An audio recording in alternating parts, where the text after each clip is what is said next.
হুমায়ূন আহমেদ দেশের জনপ্রিয় লেখক।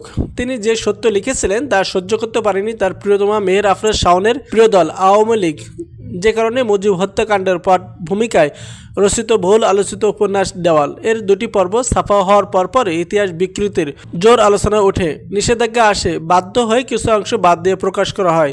দেওয়াল কি ছিল সেই অংশে? অনেক কিছুই ছিল, তার মধ্যে একজন লম্পট খুনির কথাও ছিল, রেফারেন্স সহ। তার নাম মোজাম্মেল, মুক্তিযোদ্ধার নামের কলঙ্ক, আর তার প্রতি শাসক শেখ মুজিব পরবর্তী শেখের বেটি, সে কি প্রেম। পড়ুন মোজাম্মেল নামা। নিবেদিত কর্মীদের সর্বহারা, কেউ তো মিলিটারি হাতে ধরা পড়ছে না। সিরাজ শিকদারকে কি মিলিটারি ধরেছে পুলিশ? মিলিটারি নামেই মিলিটারি, কাজে ডঙ্কা। যতই দিন যাচ্ছে মিলিটারির উপর বঙ্গবন্ধু ততই বিরক্ত হচ্ছেন। মিলিটারি হচ্ছে দানব বিশেষ। পাকিস্তানি মিলিটারি যেমন দানব, বাংলাদেশি মিলিটারিরও তাই। সেন্ট মার্টিন আইল্যান্ড যদি কোনো কারণে স্বাধীন হয়, তাদের মিলিটারি হয়, তারাও হবে দানব। বঙ্গবন্ধু 25 বছরের জন্য ভারতের সঙ্গে দেশ রক্ষার চুক্তি করেছেন। এখন আর মিলিটারি প্রয়োজন নেই। ধীরে ধীরে মিলিটারিদের ক্ষমতা খর্ব করতে হবে, এমনভাবে করতে হবে যেন এরাও বুঝতে না পারে। এক ভোরবেলা ঘুম ভেঙে এরা দেখবে তাদের বুটের নিচে মাটি নেই, বুটের নিচে চোরাবালি। তারা ধীরে ধীরে চোরাবালিতে ডুবতে থাকবে। দানবকে মানব বানানো এই একটাই উপায়। পায়ে হাতে বঙ্গবন্ধু উঠে দাঁড়ালেন। এখন এক এক করে দর্শনার্থী বিদায় করার পালা। সেদিন তিনি যাদের সঙ্গে দেখা করলেন এবং যে ব্যবস্থা নিলেন তার তালিকা দেওয়া হলো। নিবেদিত প্রাণ আওয়ামী লীগের মোজাম্মেল আত্মীয় স্বজন। মোজাম্মেল ধরা পড়েছে মেজর দাসের হাতে, স্থানীয় টঙ্গী। বঙ্গবন্ধু ঘরে ঢোকা মাত্র মোজাম্মেলের বাবা ও দুই ভাই কেঁদে বঙ্গবন্ধুর পায়ে পড়ল। টঙ্গী আওয়ামী লীগের সভাপতিরও পায়ে ধরার চেষ্টা করলেন, পা খুঁজে পেলেন না। পা মোজাম্মেলের আত্মীয় স্বজনের দখলে। বঙ্গবন্ধু বললেন, ঘটনা কি বলো? টঙ্গী আওয়ামী লীগের সভাপতি বললেন, আমাদের মোজাম্মেল মিথ্যা মামলায় জড়িয়েছে, মেজর নাসের তাকে ধরছে। নাসের বলেছে 3 লাখ টাকা দিলে ছেড়ে দেবে। মিথ্যা মামলাটা কি? মোজাম্মেলের বাবা কাঁদতে কাঁদতে বললেন, খুনের মামলায় লাগাই দিয়েছে। টঙ্গী আওয়ামী লীগ সভাপতি বললেন, এই মেজর আওয়ামী লীগ শুনলে তারাবাতির মতো জেলে ওঠে।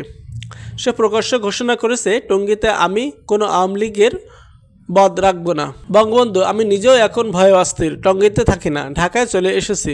ক্রন্দন। বঙ্গবন্ধু বললেন, কাঁদিস না, কান্দার মতো কিছু ঘটে নাই, আমি এখনও বেঁচে আছি, মরে যাই নাই, ব্যবস্থা নিচ্ছি। তিনি মোজাম্মেলকে তাৎক্ষণিকভাবে ছেড়ে দেওয়ার আদেশ দিলেন। মেজর নাসেরকে টঙ্গী থেকে সরিয়ে দেওয়া জরুরি নির্দেশ দেওয়া হলো। মূল ঘটনার সূত্র, বাংলাদেশ লিগ্যাসি অফ ব্লাড আলোহনি মাসাকার্স হার্স। এক নবদম্পতি গাড়িতে করে যাচ্ছিল। দুর্ধর্ষ সন্ত্রাসী মোজাম্মেল দলবল সহ গাড়ি আটক করে। গাড়ির ড্রাইভার ও নববিবাহিত তরুণীর স্বামীকে হত্যা করে। মেয়েটির সবাই মিলে ধর্ষণ করে। মেয়েটির রক্তাক্ত ডেড বডি 3 দিন পর টঙ্গী ব্রিজের নিচে পাওয়া যায়।